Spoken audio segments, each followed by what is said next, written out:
Yn rhan o'r cynllun datblygu lleol, CDL, mae cornel dde orllewinol Rhondda Cynon Taf yn barod am dwf, gyda ffordd osgoi arfeithedig newydd o ffin y sir i'r A473 presennol a fydd yn cysylltu'r safle strategol lleol ac ardal breswyl y dyfodol.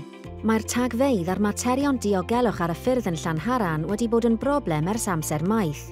Mae'r cyngor bellach yn cyflwyno cais cynllunio sydd wedi gynllunio i liniaru'r materion diogelwch, traffig a llygredd cyfredol ar gyfer y gymuned leol.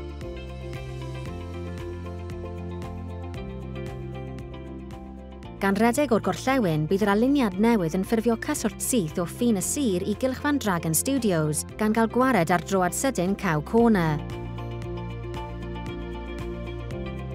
Bydd y rhan rhwng Dragon Studios a ffordd y fenter yn cael ei throi yn briffordd newydd, yn rhan o gais cynllunio ar wahân wedi noddi gan y datblygwyr tai lleol.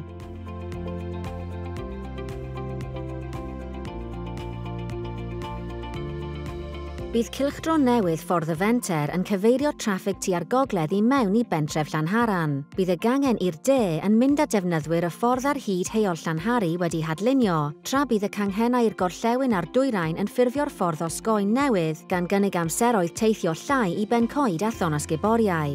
Bydd y ffordd sengl newydd yn croesi ffordd bresennol heol Llanhari wrth ymyl y gwaith concrit. Bydd hyn yn gweithredu fel tanffordd i gerddwyr a beicwyr i Lanhari ac oddi yno ar gyfer y gymuned leol.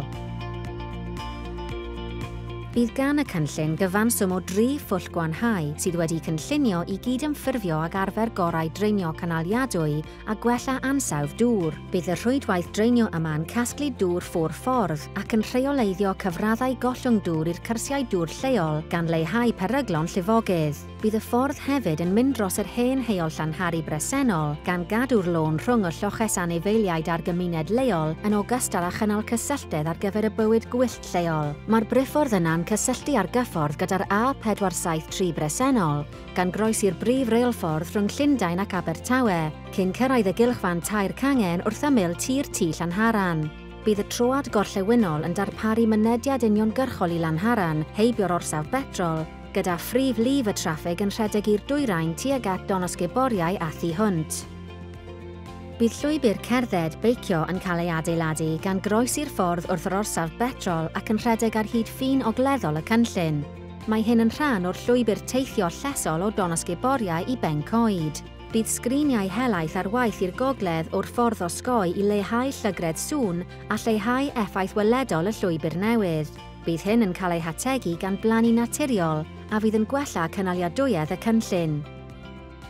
Bydd y cynnig yma'n darparu amseroedd teithio llai, yn gwella diogelwch y ffyrdd yn darparu gwell llwybrau teithio o'r dwyrain i'r gorllewin, gan wella'r mannau lleol hynny sy'n denu tagfeidd, lleihau lefelau llygredd a chynyddu cyfleoedd teithio llesol.